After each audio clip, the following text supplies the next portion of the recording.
The afternoon reception at Hawkridge House was precisely what Lillian Hartwell required, large enough to disappear into, populated enough to render any single guest invisible.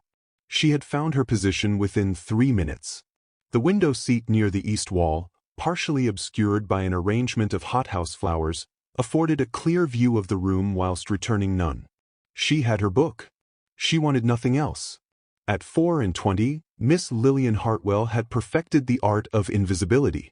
There had been a time, before her father's death, before the creditors, before the quiet unraveling of everything the Hartwell name once represented, when she had stood at the center of rooms rather than their edges.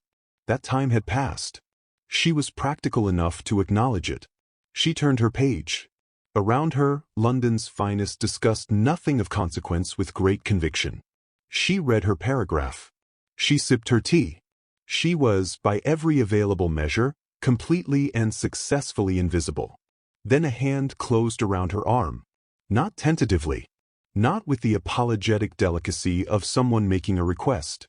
With the absolute certainty of a woman who has never in her life made a request when a command was available. The grip of someone accustomed to being obeyed before the sentence is finished. Lillian looked up. The woman standing over her was perhaps 60, dressed in deep blue silk that announced considerable wealth with the understatement of someone who has never needed to announce anything twice. Her bearing was immaculate. Her expression was that of a person who has made a decision and considers all subsequent discussion a formality. She had clearly identified a problem. She had clearly identified its solution. She was looking at Lillian as though Lillian was it. 6 words. Delivered without apology, without explanation, without the slightest interest in her response. Act like my son's future wife. Before Lillian could speak, before she could breathe, the Duchess was already moving, already steering her with that implacable grip toward the center of the room, toward the assembled eyes of London's most watchful and merciless audience. The window seat. The book. The safe, invisible life she had constructed so carefully over 4 long seasons. All of it instantly behind her. Hey guys, I need your help in getting this channel to 1,000 subscribers. If you're enjoying this story, don't forget to like and subscribe for more exciting updates. Now let's continue the story. Chapter 1. The command that changed everything. Lillian would reflect, in the hours that followed, that she had been given approximately 4 seconds in which a denial was still possible. 4 seconds, during which the Duchess crossed the distance between the window seat and the open floor of Pembroke House's principal drawing room with the momentum of a warship entering harbor. 4 seconds in which Lillian's mouth had opened, her objection had formed, and the social mathematics of the situation had arranged themselves with brutal clarity before she could speak a single word. If she pulled away now, every eye in the room would watch her do it. If she shouted a denial, she would be the woman who publicly humiliated the Dowager Duchess of Hawkridge, a woman whose family had sat in the House of Lords since the previous century, whose social influence reached into every drawing room, every club, every dining table that mattered in London. If she said nothing, she would simply be claimed. She said nothing. Lady Pembroke, the Duchess announced, arriving at the center of the room with Lillian positioned precisely at her side like a carefully selected accessory, I have been dreadfully neglectful in sharing our family's most pleasing news. You will forgive the delay, we have wished to be certain before we spoke publicly. Lady Pembroke, a sharp-eyed woman of 50 who had never in her life forgiven anything she could instead remember, turned from her conversation with complete attention. Your Grace, she said, with the particular smile of a woman who senses that something remarkable is about to be handed to her. You must not keep us in suspense. Indeed I shall not. The Duchess placed her free hand over Lillian's with an expression of warm maternal satisfaction that was, Lillian noted with hollow disbelief, entirely convincing. My son, Hawkridge, has at last made his intentions known. Miss Lillian Hartwell has consented to be courted with a view toward a formal engagement. We are, she continued, lifting her voice to precisely the register required for the surrounding clusters of guests to hear without it appearing deliberate, quite delighted. The room did not gasp. It was too well-bred to gasp. But the quality of attention shifted, that unmistakable change in atmosphere that occurs when information of genuine consequence enters a social space. Heads turned. Conversations softened. Eyes moved to Lillian with the swift, assessing focus of people cataloging something unexpected. Lillian stood straight. She kept her expression composed. She allowed herself one thought only: I am going to need considerably better terms than I currently possess. Miss Hartwell. Lady Pembroke turned her assessment fully upon her, the smile remaining but the eyes working efficiently. What a wonderful surprise. We had not known the Duke was acquainted with your family. His Grace and I share certain intellectual interests, Lillian said, because it was the only sentence she could construct that was technically defensible, involved no specific falsehood, and bought her approximately 30 seconds of social breathing room. The Duchess squeezed her arm with a pressure that communicated both approval and warning in a single gesture. Lillian translated it without difficulty. Asterisk, well done. Keep going, asterisk. She kept going.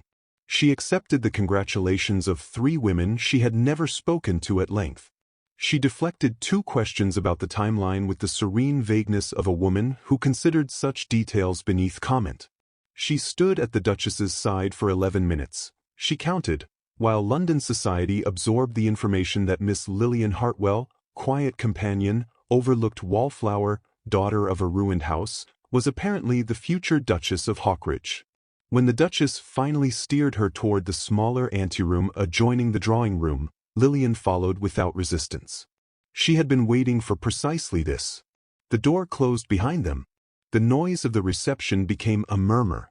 They were alone. Lillian turned. Your Grace, she said, with all the pleasantness of a woman who has decided that rage is a luxury she cannot currently afford, I wonder if you might explain to me what has just occurred. You have been introduced as my son's future wife. The Duchess settled into a chair with the composure of a woman who has executed a complicated maneuver and considers the most difficult part finished. The explanation is quite simple. With respect, Your Grace, the explanation is anything but simple. I am not your son's future wife. I have not met your son. I was reading a book. You were positioned near a window looking quietly presentable and entirely unentangled, the Duchess replied, as though this were a reasonable criterion for selection. That is a considerable advantage over every other woman in that room, most of whom are entangled with someone, interested in being entangled with someone, or so obviously ambitious that the mere suggestion of Hawkridge's name sends them into visible calculation. She paused. You did not do that. I did not do that because I had no forewarning that I was about to be selected for performance. Precisely. The Duchess looked at her with something that was not quite approval, but was its practical cousin. You are composed. You are respectable. Your family name, whatever its present difficulties, is not vulgar. You will serve admirably. Lillian looked at her for a long moment. Your Grace, she said carefully, I will not deny what has been announced in that room. We are in agreement that doing so would cause damage I cannot afford and embarrassment I have not earned. However, she continued, as the Duchess showed the first flicker of something that might become interruption, I will not perform this arrangement on the terms you have apparently decided upon without my consultation. If I am to be of use to you, then I will require something of use to me. The silence that followed was brief. The Duchess tilted her head. You are negotiating with me. I am establishing the conditions under which I will be cooperative rather than inconvenient, Lillian said. I believe, Your Grace, that you will find them reasonable. She set them out plainly, because plainness was the only register she had left and also the only one likely to command respect. Her aunt, Mrs. Dorothea Crail, required quarterly funds sufficient to maintain her household without anxiety. Her brother, Thomas Hartwell, aged 17, was currently enrolled at his school and would remain so through completion regardless of what the next months produced. She would require appropriate dress for the season. She was not fool enough to perform a role without the costume, and she required a written agreement, private and witnessed, before she entered the Hawkridge carriage or stepped beneath the Hawkridge name in any further public context. The Duchess listened. Her expression shifted, once, at the written agreement, then settled. You are more practical than you appear, she said. I have been required to be, Lillian replied. The terms are acceptable. She spoke with the ease of a woman for whom the sums involved were entirely unremarkable. "You will have your agreement by this evening. My secretary is discreet." "Then we understand each other," Lillian said. She had not expected it to be that simple. She distrusted that it was. She was correct to distrust it. The Duke of Hawkridge arrived at Pembroke House at 4:30.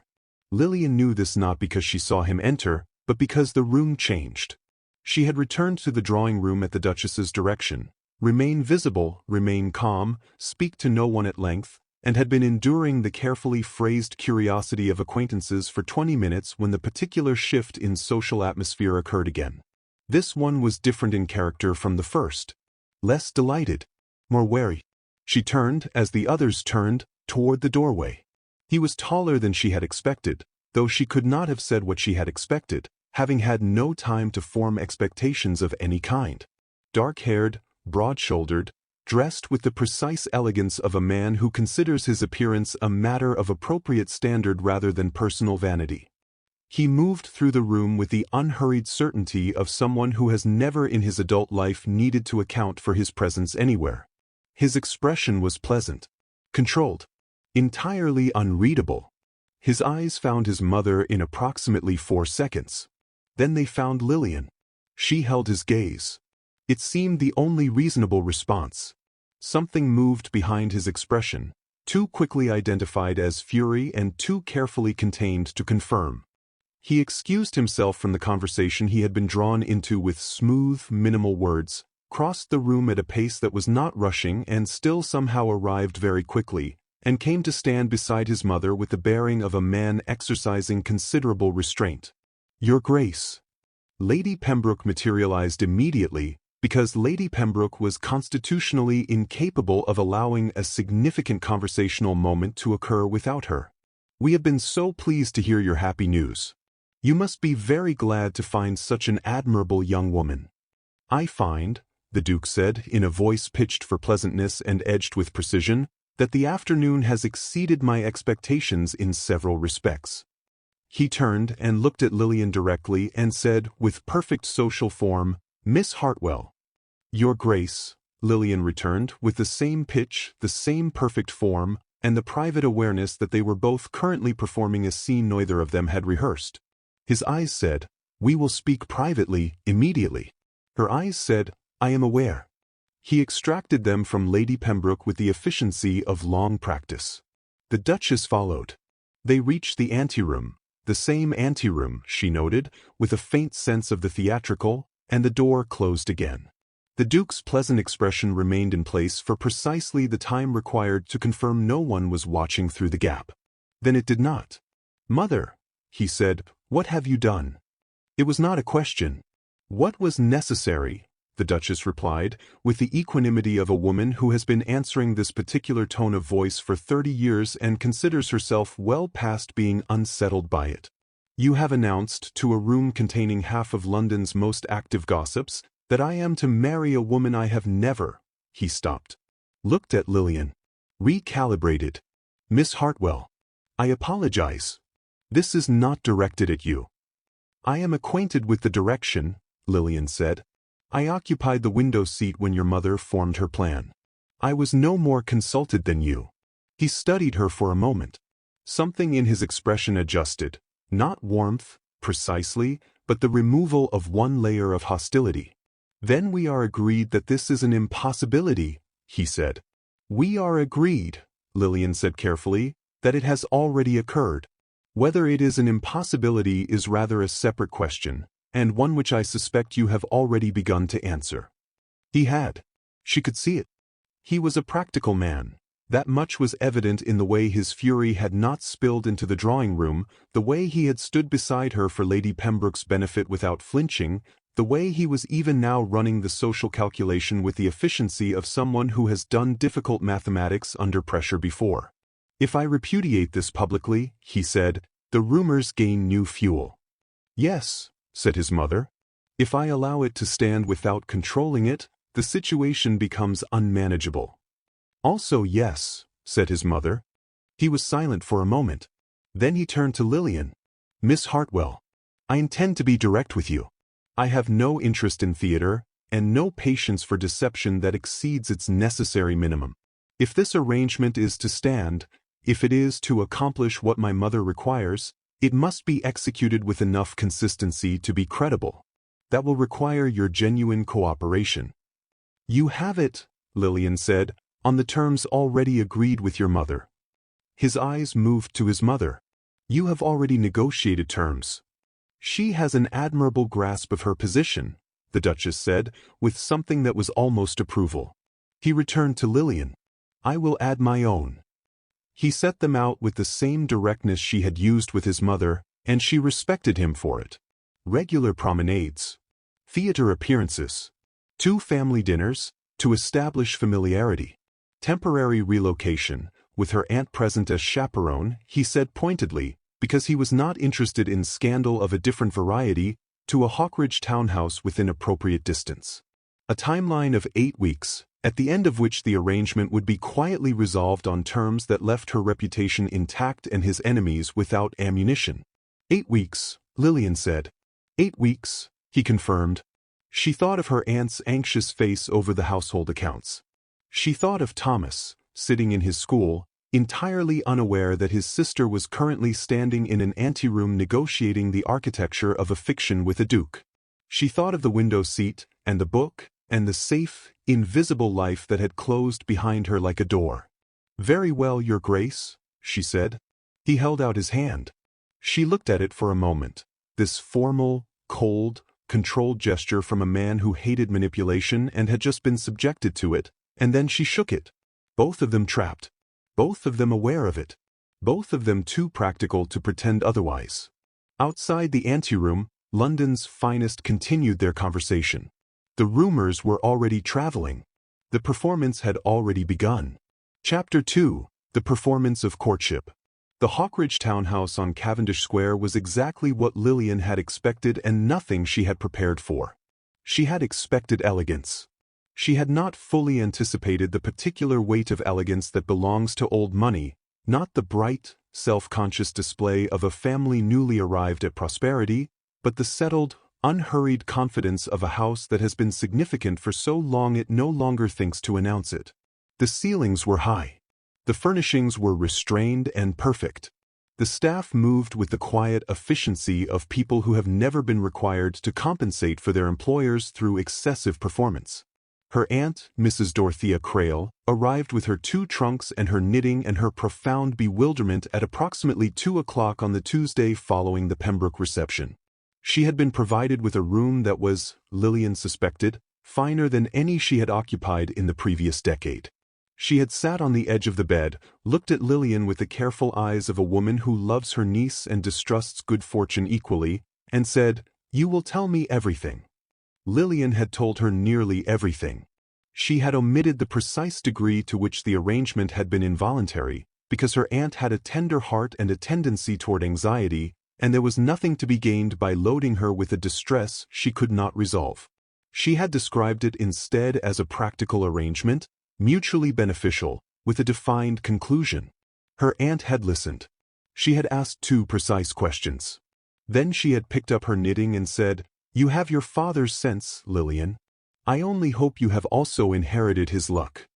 Lillian had not pointed out that her father's luck had eventually run entirely to ground.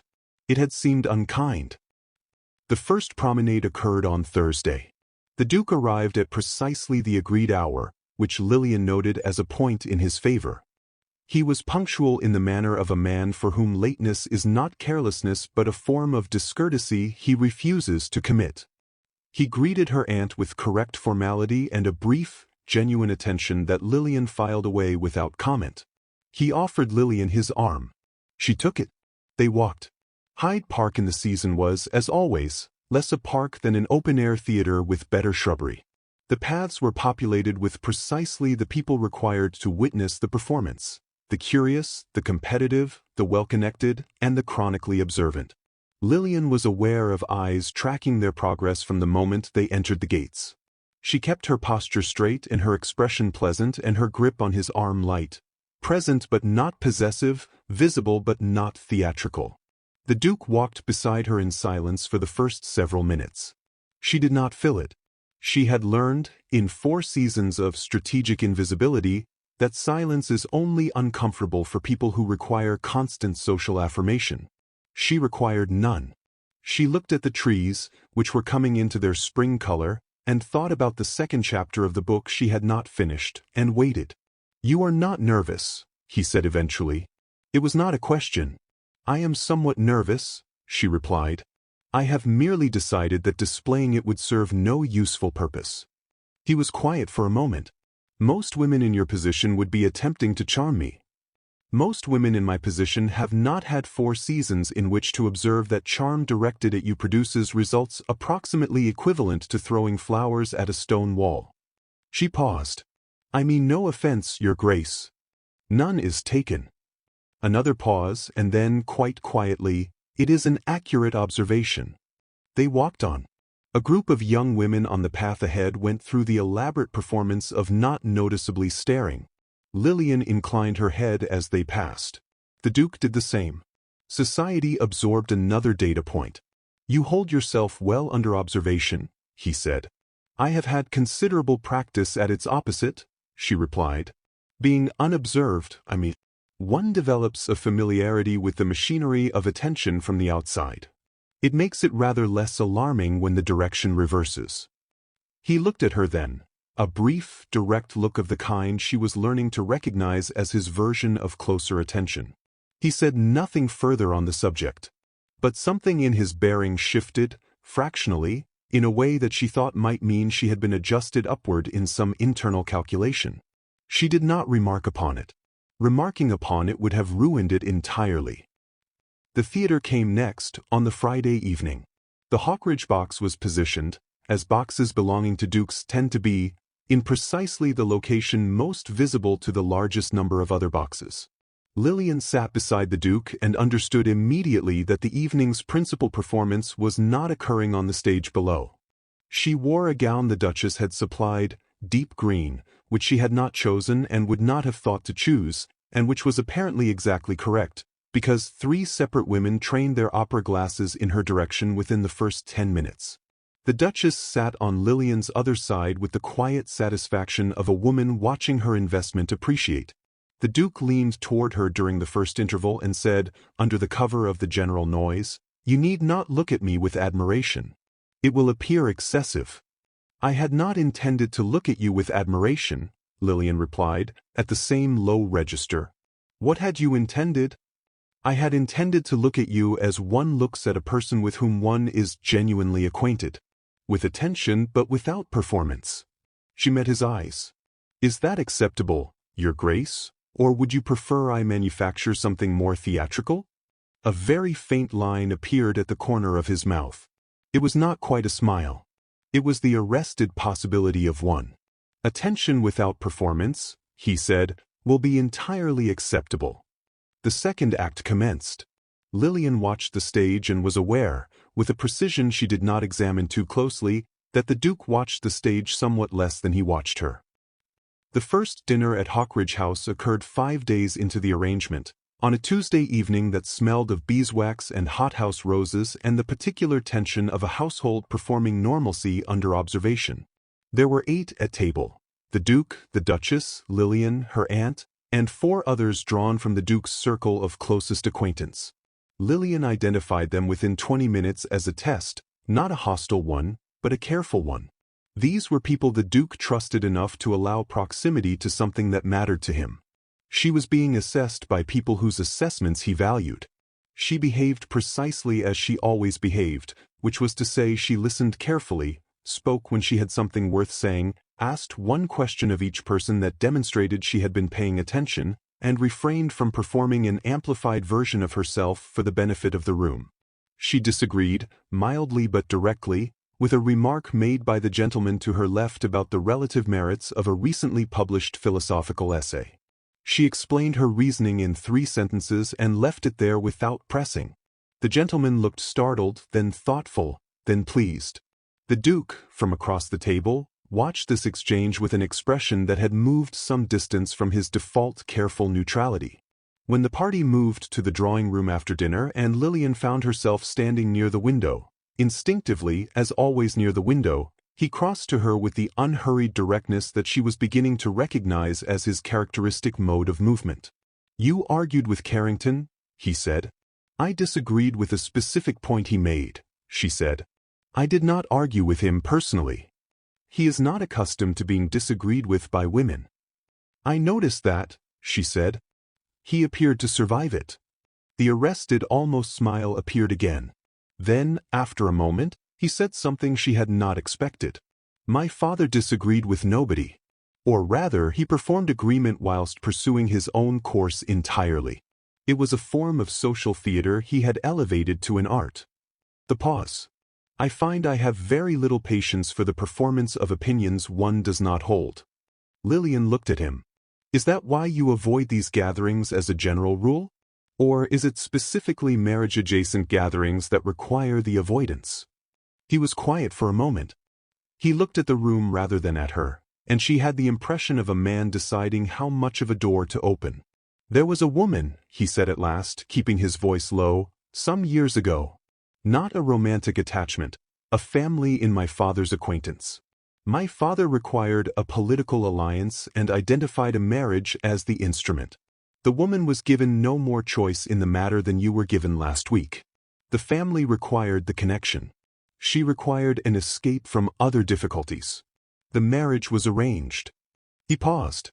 "It was not a kind marriage. She did not prosper in it.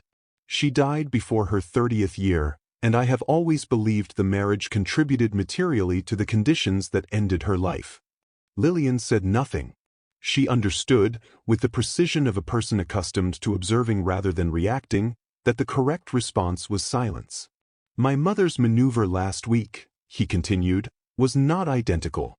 But it occupied a category I had determined I would not enter again." He looked at her then. "That is why I was furious. I want you to understand that the fury was not directed at you." "I know," she said quietly. "You said as much in the anteroom. I wanted to say it again. More completely." He held her gaze for a moment. "You have been placed in a situation not of your making. You have managed it with a dignity that many women with considerably more social resource would have failed to maintain. I believe that deserves acknowledgement." Lillian looked at him for a long moment. Then she said, "Thank you, Your Grace.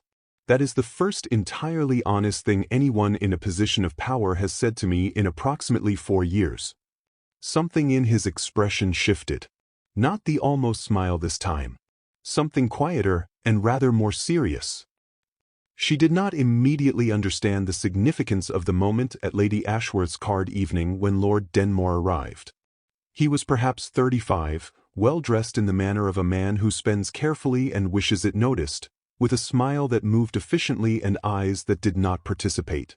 He was accompanied by his mother, the Countess of Denmore, a tall woman in grey silk whose pleasantness of expression reminded Lillian, in a way she could not immediately articulate, of a door left open in a house where doors are usually locked.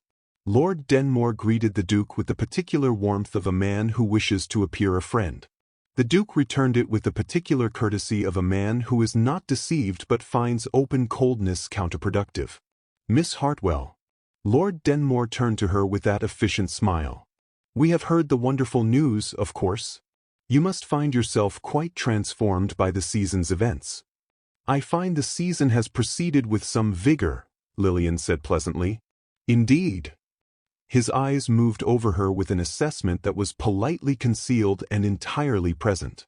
"I believe your family is from Wiltshire originally? Your father was in trade connections, if I recall, before the unfortunate, that is, before the family's circumstances changed." The pause before unfortunate was precisely calculated. Not long enough to be rude. Long enough to be a flag planted. Lillian held his gaze. "My father was a gentleman with varied interests, Lord Denmore. As many gentlemen are." Of course, of course." The smile did not waver. "Forgive my impertinence. I have only a great interest in family history. It is a passion of mine." He moved on. His mother followed, touching Lillian's hand briefly in a gesture of warm farewell that felt, for reasons Lillian could not name, like the closing of a trap. She turned to find the Duke at her shoulder. "You know him," she said quietly. "I am acquainted with him," the Duke replied, with a precision that communicated considerable information in the distinction. "His family and mine have had competing interests in a parliamentary matter for the better part of 2 years. He is methodical, patient." The pause. "I would not assume that question about your father was innocent curiosity." Lillian thought of the Hartwell accounts, of her father's debts and the disputed arrangements that had followed his death, and the particular vulnerability of a financial collapse that had never been entirely and cleanly resolved. "He is looking for something," she said. "He is looking for something," the Duke agreed. They stood for a moment, side by side, in the soft candlelight of Lady Ashworth's drawing room, while around them London's finest played cards and drank wine and conducted the endless, glittering, treacherous business of a season. "Your Grace," Lillian said. "Miss Hartwell. I think our 8 weeks may become rather more complicated than originally anticipated." He looked at her. And in the quiet space between them, between a man who had chosen to explain himself honestly and a woman who had chosen to receive it without flattery, something shifted. Not warmth yet. Not trust fully formed. But the earliest, most careful foundations of both. "I think," he said, "that you may be correct." Outside the windows of Ashworth House, a carriage moved through the dark streets of Mayfair. Inside it, Lord Denmore spoke in a low voice to his mother about a ruined estate in Wiltshire, a disputed debt, and a girl who had appeared from nowhere to stand beside a duke. He was, as the Duke had said, methodical. And he had only just begun. Chapter 3: When the Lie Becomes Dangerous.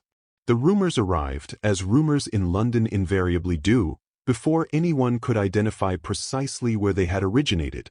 Lillian first heard it from her aunt, who had heard it from the Duchess's housekeeper, who had heard it from a footman in the employ of a family on Brook Street, which was already 3 removes from the source and likely twice as distorted. The substance, stripped of its decorative elaboration, was this: Miss Lillian Hartwell, formerly of the ruined Hartwell family of Wiltshire, had been seen pursuing the Duke of Hawkridge at 3 separate social engagements before the Pembroke reception. The Dowager Duchess, elderly and increasingly susceptible to manipulation, had been worked upon by a calculating young woman with nothing to lose and everything to gain. The Duke himself was the victim of a scheme that had originated not in his mother's drawing room but in Miss Hartwell's very deliberate positioning of herself near windows at receptions where she knew him to be expected. It was, Lillian noted with cold precision, an elegant inversion. Every element of the truth had been retained and simply reversed in direction. Her aunt brought her the summary over morning tea with the expression of a woman delivering a diagnosis she had hoped to avoid. Lillian listened without interrupting, set down her cup, and said, "How widely has it traveled?" "Widely enough," her aunt said, which was the most honest answer available. By the afternoon, she had an independent measure. The morning calls that had begun trickling in since the Pembroke announcement, curious, cautious, social temperature-taking visits from women who wished to assess her proximity to a dukedom, ceased entirely. 2 invitations that had arrived in the previous week were quietly withdrawn via notes that cited prior engagements so transparently invented that the ink might as well have read, "We have heard and we are waiting to see which direction this falls." Society, Lillian understood, did not require truth. It required a narrative with sufficient internal consistency to be comfortable. The fortune hunter story was internally consistent. It explained everything neatly: the obscure family, the fallen circumstances, the sudden elevation, the Duke's notable absence of visible infatuation. It asked nothing complicated of its audience and offered them a villain they could identify without effort. She was in the library when the Duke came to find her that afternoon. She had taken to the library by the 4th day of the arrangement, because the library was the one room in the Hawkridge townhouse that felt genuinely inhabited rather than preserved. The books were read, not displayed, spines creased, pages marked, volumes pulled at angles from their places and returned imperfectly. Someone used this room for actual thinking, and the evidence of that use made it the only space in the house where she did not feel like a temporary installation. She was not reading. She was sitting in the chair nearest the window with a book open on her lap and her eyes focused on a middle distance that had nothing to do with the page. She heard the door and arranged herself, with the reflex of 4 seasons practice, into the appearance of composure. The Duke entered, read her in approximately 2 seconds, and closed the door. "You have heard," he said. "I have heard." She lowered the pretense of the book. "I assume you have also heard. My secretary brought it to me this morning. I have spent the intervening hours establishing its point of origin." He moved to the fireplace and stood with his back to it in the manner of a man who requires the physical anchor of something solid. It came from the Denmore household.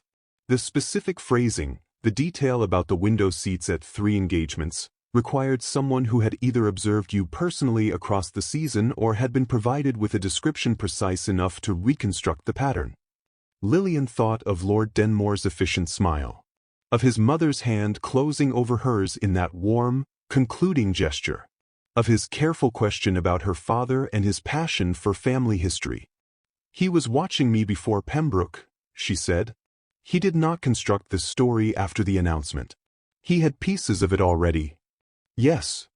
The Duke's voice was level, which means he anticipated that my mother would act, or that some intervention was coming, and he prepared accordingly.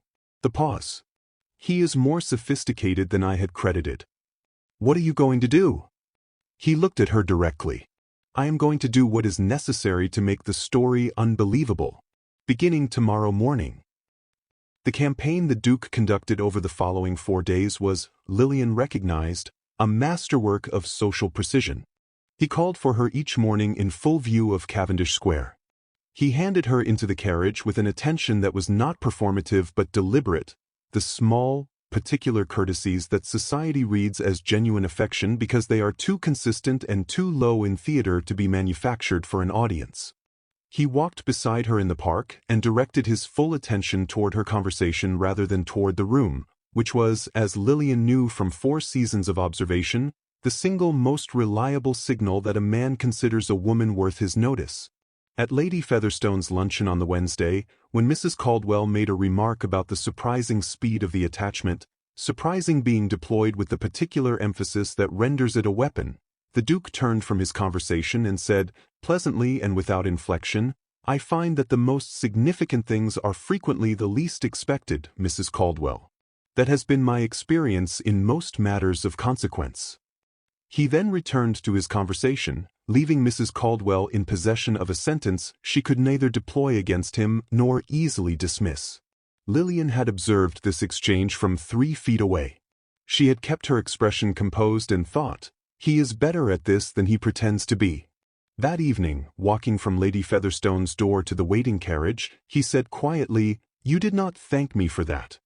"I did not think you wished to be thanked," she said. "And I am not certain I required the intervention." "You did not require it," he agreed. "But she required the correction. Those are different things." She looked at him. "You defended me for your own reasons as much as mine." "Yes," he said without hesitation. "And I see no contradiction in that." She found, unexpectedly, that she did not either. The library, again, at 11:30 on the Thursday evening. She had not been able to sleep. This was not new. The weeks since Pembroke had not been generous with sleep, but tonight it had a sharper quality, connected to a letter she had received that afternoon from her brother's school. Thomas was well. His marks were good. He had written with the cheerful obliviousness of a 17-year-old boy who believes his sister is conducting a straightforward and pleasant courtship, and every line of his letter contained an innocence she was increasingly aware she was the sole protector of. She had come to the library because it was the room that felt most honest, and she required honesty at 11:30 more than she required rest. She did not hear him until he was in the doorway. The Duke was in his shirt-sleeves, which was so far outside the parameters of every interaction they had previously conducted that she required a full second to process it. He looked, for the first time since she had met him, like a man rather than a performance of a duke. He carried a candle and looked at her across the dark room with an expression she had not seen from him before, not the careful neutrality, not the controlled fury of the anteroom, not the precise social calculation of public spaces. Something quieter. Something that had not been arranged for an audience. "I saw the light," he said. "I did not know you were here." I did not know you were still awake, she returned. He looked at her for a moment, then crossed the room without further explanation and sat in the chair across from hers, setting the candle on the table between them. He said nothing. She said nothing. The fire had burned low and the room was all shadow and amber, and outside the window London moved through its dark business entirely indifferent to the two people sitting in honest silence inside it. Your brother wrote, he said at last. He had seen the letter on the table beside her. She had not thought to move it. He is well, she said. He does not know the precise nature of the arrangement. No. The pause. What does he know? That his school fees are secured. That his sister is having a rather eventful season. She looked at the fire. He believes I am happy. Are you unhappy? She considered the question with the seriousness it deserved. I am frightened, she said at last. That is not the same as unhappy. I am frightened of what Denmore will find. My father's financial collapse was not. It was not clean. There was a disputed debt. A creditor who made accusations that were never fully resolved because my father died before the process completed. She paused. If Denmore finds that, he will not describe it as a disputed debt. He will describe it as fraud. The silence that followed had a different quality from the one before. Heavier. Lillian, he said. It was the first time he had used her name. She did not think he noticed he had done it. It will not hold as a legal accusation, she said quickly. There was no fraud. My father was reckless, not dishonest. But legal accuracy is irrelevant. Society does not require conviction. It requires suggestion. I know. He was looking at her with that serious, undisguised attention that had no performance in it. I know precisely how it works. I have watched it work on people who deserved better. He stopped. Then, quietly, I will not watch it work on you. She met his eyes. There is a limit to what public courtship can accomplish against a direct accusation. Yes, he said, which is why I have been thinking about what lies beyond public courtship. He held her gaze steadily. Marry me, Lillian. Not as the arrangement. Not as performance or protection or a continuation of my mother's scheme. As a genuine offer, made privately, between two people who have been honest with each other from the first moment they occupied the same room. The fire crackled. The candle between them burned without trembling. Lillian looked at him for a long moment, at this man in his shirt sleeves in a library at midnight, who hated manipulation and had been subjected to it, who had defended her without requiring gratitude, who had told her the truth about his past in a drawing room because he considered honesty a form of respect. She saw the sincerity in him as clearly as she had ever seen anything. And she said, no. He was still. Not offended. She could see he was working to understand rather than react. Lillian. No, she said again more gently. Not because I do not. Not because the offer does not matter. It matters considerably. But I cannot accept it. She looked down at her brother's letter and then back at him. I came into this arrangement with no choice.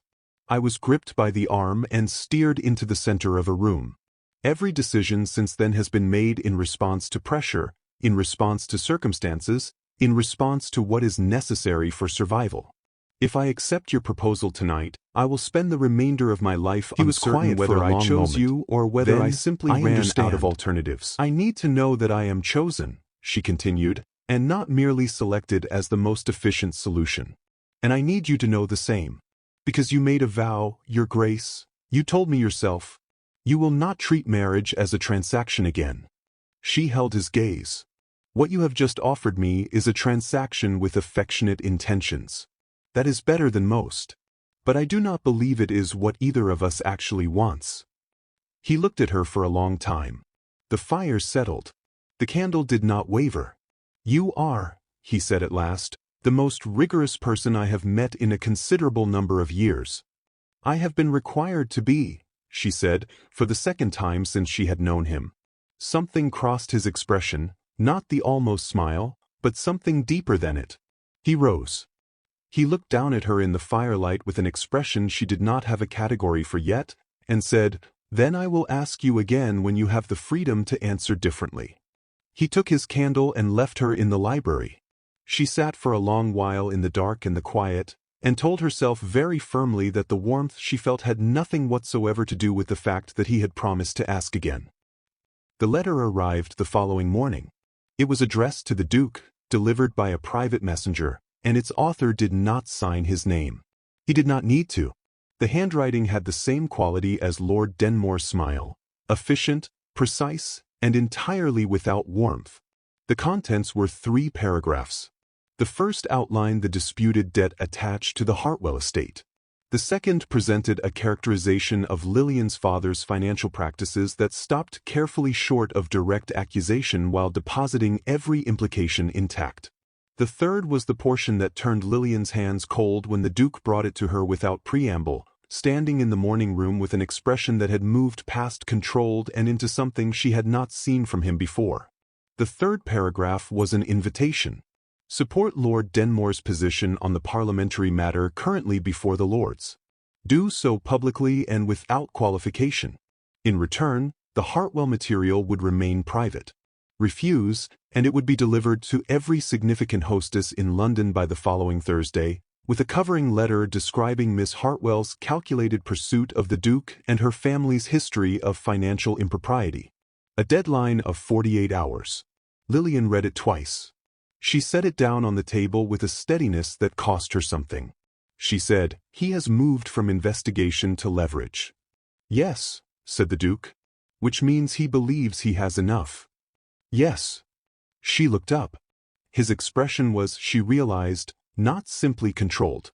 It was the face of a man who has reached the place where decisions are made and is standing at the edge of it, looking at the territory ahead with the full knowledge of what crossing it will cost. "Your Grace," she said quietly. "Lillian," he replied. And this time, she was certain he knew he had used her name. Between them, the letter sat on the table. Outside the window, London continued its bright, indifferent, dangerous season. The 48 hours had already begun. Chapter 4. The Choice That Ends the Game. The Viscount Ashworth's summer ball was the most significant social event of the late season, and Lord Denmore had chosen it with the precision of a man who understands that the size of an audience determines the permanence of a wound. Lillian had known it was coming. The 48 hours had expired without the Duke's compliance. She had known they would, because she had sat across from him in the morning room after reading the letter and watched him make the decision in real time, the brief internal deliberation of a man who considers his options once and thoroughly and does not revisit them. He had set the letter aside and said, "I will not be leveraged," with the quiet finality of someone closing a door. She had not argued. She had understood that his refusal was not recklessness but principle, and that principle, in his particular character, was not a performance. She had dressed carefully for the Ashworth ball. The gown was ivory and gold, supplied again from the seemingly inexhaustible Hawkridge resources, and she had looked at herself in the glass for a longer moment than usual, not from vanity, but from the particular assessment of a soldier examining her equipment before a battle she expects to be difficult. She looked respectable. She looked composed. She looked, she thought, precisely like a woman who has nothing to hide, which was the most powerful truth she possessed and the one she intended to carry into the room. The Duke handed her from the carriage with his customary precision. His hand was steady. So was hers. They entered together.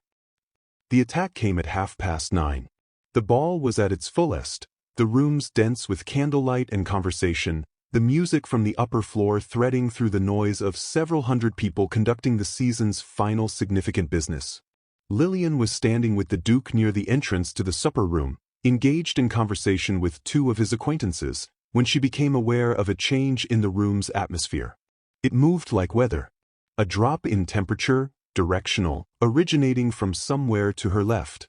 She had lived long enough in social spaces to read it before she could identify its source, and she turned with a composure she had spent the preceding 2 days deliberately constructing to find the Countess of Denmore crossing the floor toward her with the expression of a woman who has decided the time for subtlety has concluded.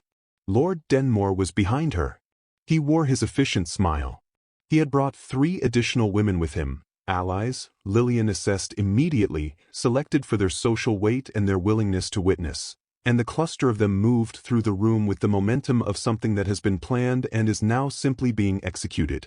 The conversations immediately surrounding them quieted in that particular way that indicates attention without acknowledgement. The machinery of London society, always alert to significant social events, turned itself toward this corner of the Ashworth ballroom and waited. Miss Hartwell. The Countess stopped before her with a warmth so precisely calibrated as to be its own accusation. How remarkable to see you here. We have been so concerned, have we not? She addressed this to her assembled supporters, about the circumstances that have brought you to such prominence this season. You are very kind to have given the matter your attention, Lillian said pleasantly. We are kind, the Countess agreed, as though kindness were the established framework for what she was about to do. It is precisely out of kindness, out of concern for the Duke, for whom we have the greatest regard, that we feel we must speak plainly. She lifted her voice by the precise increment required to extend her audience without appearing to address the room. Miss Hartwell, it has come to the attention of several families that your father's estate was dissolved under circumstances involving a disputed debt of considerable irregularity. That the collapse of the Hartwell finances was not, as has been represented, the result of simple misfortune, but of practices that a court of law might have examined very closely indeed, had your father survived to answer for them. The silence around them was now complete in a radius of approximately 15 feet and spreading. Furthermore, Lord Denmore stepped forward, smooth and unhurried. It has been observed, by multiple reliable witnesses, that Miss Hartwell attended no fewer than 4 engagements at which the Duke was expected before the Pembroke reception. That her positioning at these events was deliberate. That the Dowager Duchess, whose faculties have been a matter of private concern to those who care for her, was worked upon by a young woman whose situation rendered her without scruple and without alternative. He paused. We say this with sorrow. We say it because the Duke deserves better than to be trapped. Every word was a stone laid with care. Every pause was designed. The room had the quality of a held breath, that collective suspension of a social gathering that has been offered something too significant to ignore and is waiting to determine the appropriate response before committing to one. Lillian stood very still. She was aware of the Duke at her side. She was aware of her aunt across the room, having gone the color of parchment. She was aware of 200 eyes conducting their rapid, merciless assessment of how she would answer, because in this room, as in every room in London, the response to an attack determined the victim's future more completely than the attack itself. She drew a breath. She was about to speak. The Duke spoke first. Lord Denmore. His voice carried without being raised. That was one of the things Lillian had observed over the preceding weeks that distinguished genuine authority from its performance. It did not require volume. The room turned toward him with the instinct of people who have been trained since birth to attend to the sound of a duke. He stepped forward. Not in front of Lillian, beside her, which was a different and entirely deliberate choice. He looked at Lord Denmore with an expression that contained no anger, no social performance, and no pretense of any kind. It was the expression of a man who has decided to be entirely truthful and finds the decision clarifying. You have spoken at some length about what I deserve, he said. I wonder if you might permit me to address that point directly. Lord Denmore's smile held. By all means, Your Grace. I am not trapped. He said it simply, without drama, as though correcting a small factual error in an otherwise unremarkable conversation. I am aware that this has been the central premise of your efforts over the preceding weeks, and I understand why it suited your purposes to advance it. However, it is not accurate, and I will not allow it to stand unchallenged in this room. He turned slightly and looked at Lillian, and what passed across his expression in that moment was not performed for the audience. She knew, with the certainty of someone who has spent 4 seasons studying the difference between what is shown and what is true, that what she was seeing was simply him. Unguarded and precise and entirely certain. Miss Hartwell came into this season's events under circumstances that were not of her choosing, he said, still addressing the room but looking at her. She has conducted herself throughout with an honesty and a dignity that I have encountered in very few people of any station. She has not flattered me. She has not managed me. She has not at any point behaved as though my title were the object of her attention rather than my person. The pause. That is, in my experience, considerably rarer than it ought to be. He turned fully to face her now, and the room fell away from his expression entirely, not the room within the Ashworth ballroom, but the broader room of obligation and performance and the architecture of expectation within which they had both been operating since the afternoon at Pembroke House. "I asked you a question 10 days ago," he said, "and you refused me for reasons I found, upon reflection, entirely correct. You said that you required the freedom to choose rather than the necessity of acceptance. I told you I would ask again when you had that freedom." He held her gaze steadily. "I am asking again, Lillian. Here, in this room, in front of these people, so that there is no version of this moment that anyone present can describe as a private arrangement made under duress or convenience." His voice remained level and unhurried. "Will you marry me? Not as a resolution to this evening. Not as a continuation of any scheme. Because I am asking you and you alone, and because the answer, whatever it is, will be yours entirely." The silence in the Ashworth ballroom was absolute. Lillian looked at him. She was aware, distantly, of Lord Denmore's smile having undergone a significant structural failure. She was aware of the Countess beside him recalibrating in real time. She was aware of her aunt somewhere across the room, and of Thomas in his school in Wiltshire, and of the window seat at Pembroke House, and of the book she had not finished. She was aware of all of it, and she set it aside with the deliberateness of a woman who has decided that this moment belongs to no one but herself. She thought of the library, and the candle between them, and the way he had listened without requiring her to be grateful. She thought of the morning room and the letter and the quiet finality of "I will not be leveraged." She thought of a man in shirt-sleeves who had sat beside her in honest silence because she needed the room to be honest, and he had understood that without being told. She thought of what she had said to him: "I need to know that I am chosen, and not merely selected as the most efficient solution." She looked at the room around her, 200 people holding their collective breath, waiting for her answer, prepared to render their verdict based upon it. She understood that she was standing at the center of a room rather than its edges for the first time in 4 seasons, and she understood that she had not been steered there this time. She had walked there, under her own direction, on her own terms. She let the pause be what it was, not hesitation but choice. The unmistakable, visible, public exercise of her own judgment. Then she said, "Yes, Your Grace. I will marry you." The room exhaled. Lord Denmore left the Ashworth ball within 20 minutes, accompanied by his mother and the quiet, comprehensive understanding that his leverage had been rendered entirely worthless by the mechanism he had designed it to exploit. A public accusation requires a victim who can be isolated. It has no purchase on a woman who is standing beside a duke who has just claimed her openly, with full knowledge, in front of 200 witnesses. The Hartwell debt, the disputed accounts, the careful implication of fraud, none of it could survive the simple, visible, public fact of his choice. He had miscalculated. Not in his intelligence gathering, which had been thorough. Not in his timing, which had been precise.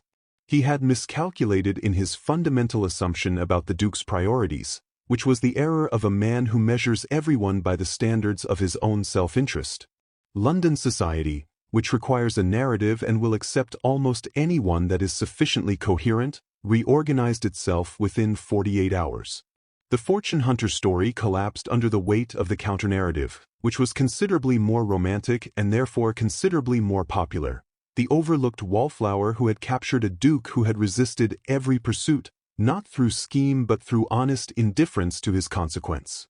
It was, as stories go, irresistible. Lord Denmore found, over the weeks that followed, that several doors which had previously been open to him were less reliably so. His mother's social correspondence thinned. His parliamentary ambitions encountered obstacles that were never explicitly connected to the Ashworth evening but followed it with a consistency that the observant could not miss. He had made an enemy of a duke, which was within his rights, but he had done it publicly and unsuccessfully, which London found difficult to recover from. The wedding was a quiet one. Not secretly quiet, which would have suggested shame, but deliberately quiet, in the manner of two people who have had quite enough of being observed and are perfectly capable of determining the correct size of an occasion without assistance. A small church. The Dowager Duchess, who had the grace to appear genuinely moved and the wisdom not to remark too extensively upon her own contribution to events. Lillian's aunt, who wept with the particular happiness of someone who has been anxious for a long time and has finally been given permission to stop. Thomas came from school. He was tall, Lillian thought, taller than she had remembered, and he looked at the Duke with the frank assessment of a 17-year-old who has decided he will form his own opinion regardless of circumstance. The Duke met his assessment directly, without performance, and something passed between them in that brief exchange that Lillian chose to observe from a slight distance and file away in the part of herself that was keeping the moments worth keeping. The Duke had resolved the Hartwell financial situation 3 days before the wedding. He had done it through his solicitor, quietly and completely, settling the disputed debt against the estate and securing a quarterly income for her aunt that required no continuation of any arrangement between them to maintain.